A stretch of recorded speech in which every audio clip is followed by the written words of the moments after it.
is drunk, then these are the rules of operating so that I keep myself safe.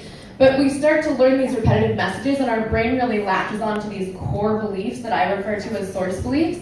And effectively what happens from that point forward is a science experiment. Who's ever had to mess around in school and create a science experiment, right? You've got your hypothesis, you've got to test your hypothesis, then you come out with your conclusion.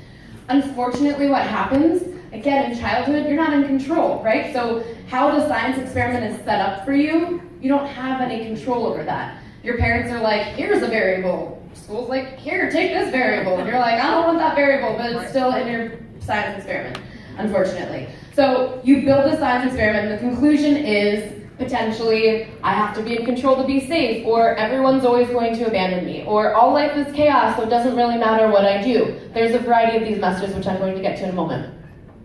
Unfortunately, what happens is that because this message is popping around in your brain, it is actually influencing you to recreate the science experiment every single day. You're much more likely to go into an interaction, and by the way, again, I'm not talking about you necessarily in this audience, I'm talking through the lens of how we're going to wake these people up.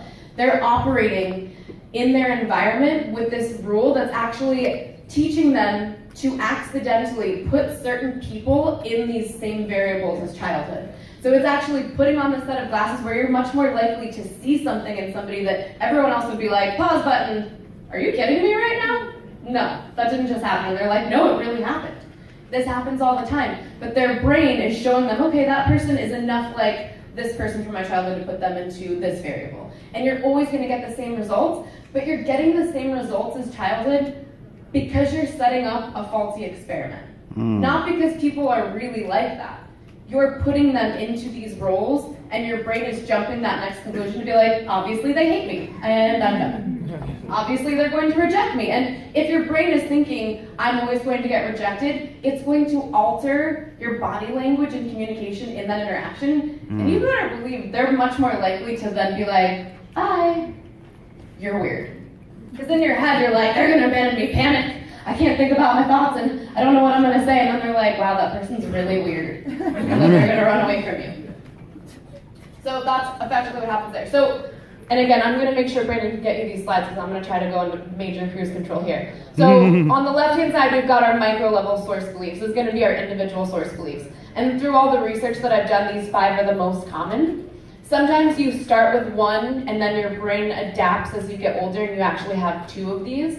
So I have to be in control to be safe. This sometimes comes out of growing up with a lot of chaos. And if you're able to somehow control the chaos, you start to feel safe, but you get addicted to always having control over your environment, even at the expense of everyone else's feelings and emotions, because you just steamroll everybody. You're like, don't worry, I'm doing it for your own good, and they're like, you're kind of an a-hole. Some have got, I'm not enough, or I'm a disappointment. That's always operating back there. Usually we would expect that to be accompanied by some sort of harmful self-critique, where every single time you go to do something, especially if you're really excited, your brain's gonna be like, by the way, you're not enough. So don't try. Don't do that. Whatever you're doing, just stop it.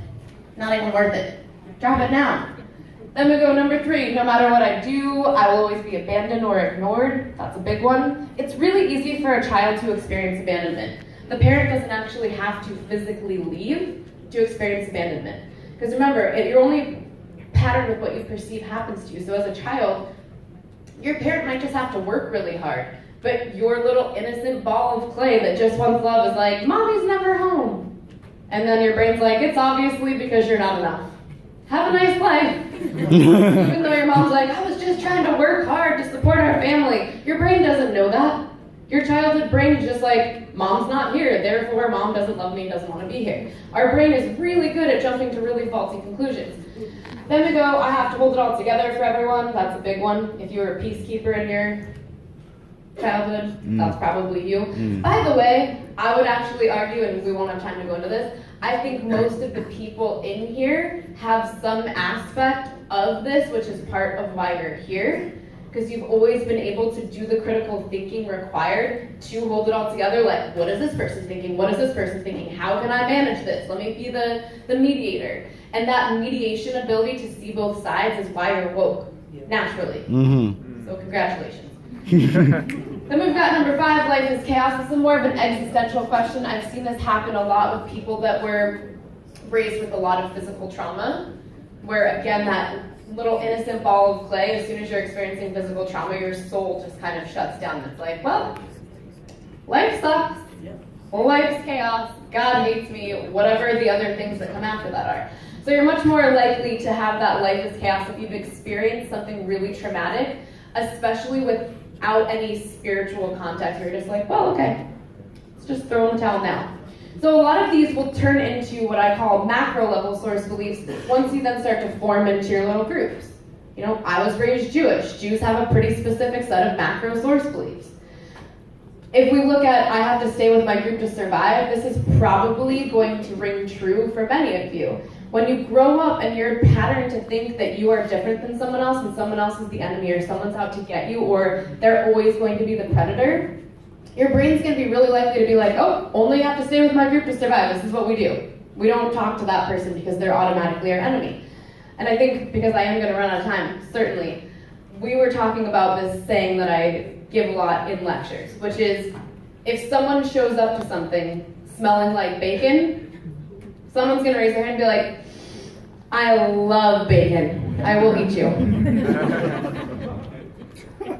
If someone shows up thinking they are going to be victimized, using that science experiment analogy, you are going to create that over and over and over again. If you show up and you're like, okay, usually I show up like bacon, but I'm going to ground my feet, I'm going to put on a different perspective right now, and I'm going to show up differently, you allow the other people in the room to not step into that predatory role. We have a lot of chemicals coursing through our body, and we actually can trigger somebody through entrainment to prey on us, even if they're not naturally a predator. So don't show up like bacon. People love bacon. Pick something else. Be some tofu or something. Nobody likes tofu. I like tofu. I am a block of tofu. I like tofu. I mean, ironically, I love tofu. Oh, okay. I was trying to think of something bland. So how you fix it? Right, it takes on whatever sauce it's with. Yeah, exactly.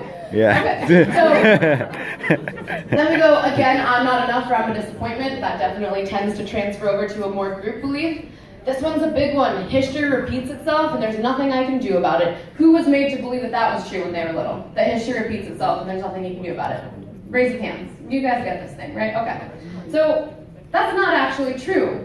If we think about what I just explained to you on the micro level and then we push it out to the macro level of all of us as a collective, if we're constantly recreating that science experiment with all of these faulty source beliefs, we're going to pretend to ourselves that this is happening over and over again. And we're going to keep ourselves in that mental space, and it's going to hide any sort of different decision making we could do to solve problems for the future. So the big thing here is that you have to shift your mental state and that of your community so that you can see a different future instead of continually dragging these messages of the past with us.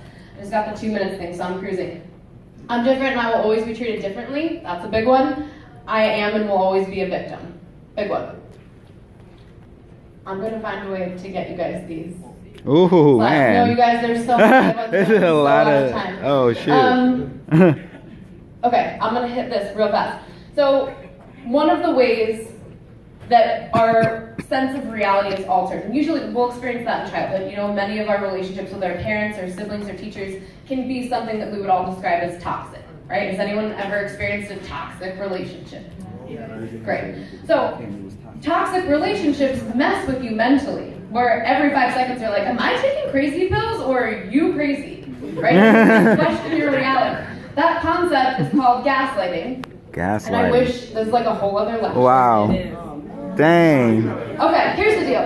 I'm going to talk to Brandon. We will find a way to give this maybe online so everyone can have access to it because you guys gotta hear this. It's just so good. So I think that media, I look at the mass media and politics, let's say not this organization, because this organization is genuinely nonpartisan, and I think that they stand more for beliefs and ideologies and logic than anything else, which is why I support this organization. When we look at mass media and politics, it serves as that gaslighting that puts you into a toxic relationship. So gaslighting is manipulating someone by psychological means to make them question their own sanity. Watch this, because I don't want to miss out on this. So just every time we go through one of these, think about politicians and mass media and let's say, I don't know, history books. Okay, number one, they tell blatant lies. The kind of lies where you're like, what? I mean, I experienced that. Why am I supposed to, what? That's not how it happened. They deny that they ever right? did something even though you have proof. Right?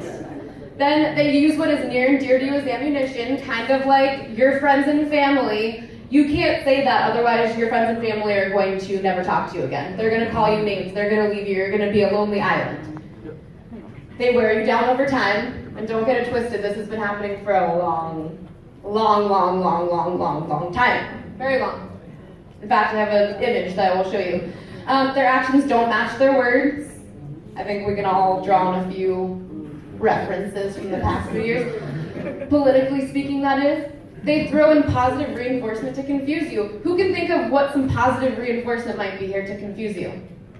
Welfare, right? Welfare. That's exactly what this is. There's a whole bunch of other things like this, but don't look left, look right. There's all these shiny objects and things that are going to be great, but it's just another way to gaslight you. That's not real. That's not actually how you make the leap to create a different future. They know confusion weakens people. They project. Who's ever had, I will say it right here and now, the majority of people that have come for me and tried to yell at me for cultural appropriation are white vegans. And I said vegan. White vegan. Wow. That is unacceptable. And in every single one of those cases, you know who comes to my rescue and says, don't speak for me? My friends that are here. You're not allowed to speak for other people. That's the whole point. We're trying to have a logical conversation. So projecting everyone else's issues into the conversation when you are a white vegan, pop down. This is not the time. We're trying to save the world. Did you not get the memo? Jeez. Okay, they try to align people against you. I think everyone's experienced that. They tell you that others are crazy. They tell you that everyone else is a liar. Okay, so these are the ways that they're going to go about it, and again, I'm going to get you these slides, and I know we're out of time. They use communication style, tone, use of language, nuance, priming, misleading titles. How many times have you read something on the news and you're like, what? Yeah, try to get me a little bit more time. 4, maybe 5 minutes. That'd be amazing. So, communication style, sensationalism, misleading titles. Every single time I look at a newspaper, it basically tries to confuse the hell out of you with the title to pull you in and be like, we're all gonna die! And you go in there and you're like, oh, it's saying we're not gonna die, but they tried to make it seem like that, so I would read it and they're like, oh God, I just feel so uncomfortable right now. That's a method of gaslighting, right? Unfortunately, our influx of reality TV definitely played into that, right? So now they have to use that to sell things, but it works definitely against us. Reconciliation of reality, gaslighting, emotional responses, having to walk on eggshells and alter your personality. This is where we're going to see free speech just fly out the window, and even physical violence, right? We need to have security because people don't want us to exist. They don't want this to be a reality. That is exactly what this is.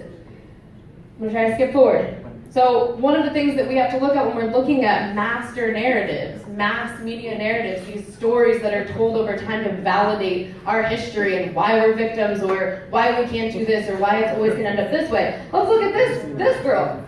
Sits 27 hours for an oil painting. Oh my God, delete that. I'm serious, Bartholomew. Do not hang that in the Great Hall. Does that mean that she didn't sit for 27 hours for the oil painting? She just didn't like it. Delete. The people in power get to do this all the time. Ooh, yeah, that was not a good look, as it turns out. That was a bad decision. Let's just delete it, right? They could do that when there was no internet. But then there was internet. And then we all woke up. But then what happened? Censorship.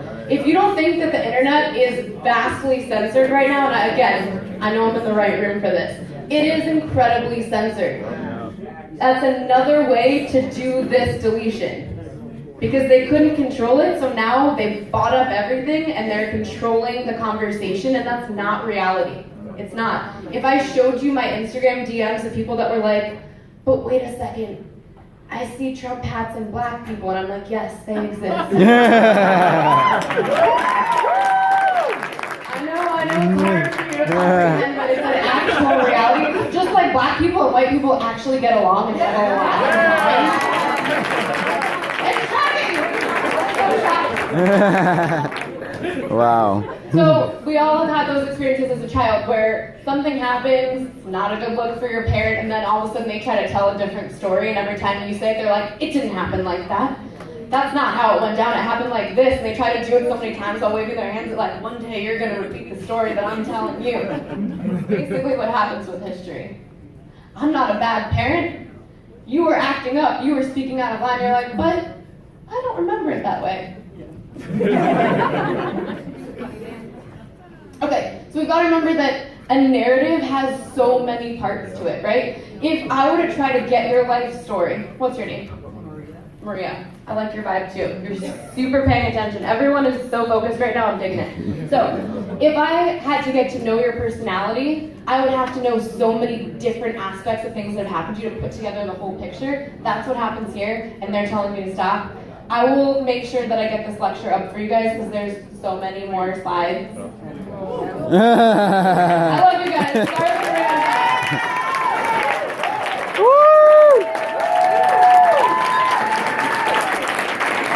and you can follow me on physical.com or breakmethod.com. It was such a pleasure talking to you guys, and if you need anything from me, I'm here for a few hours. I'm here for you. Bye.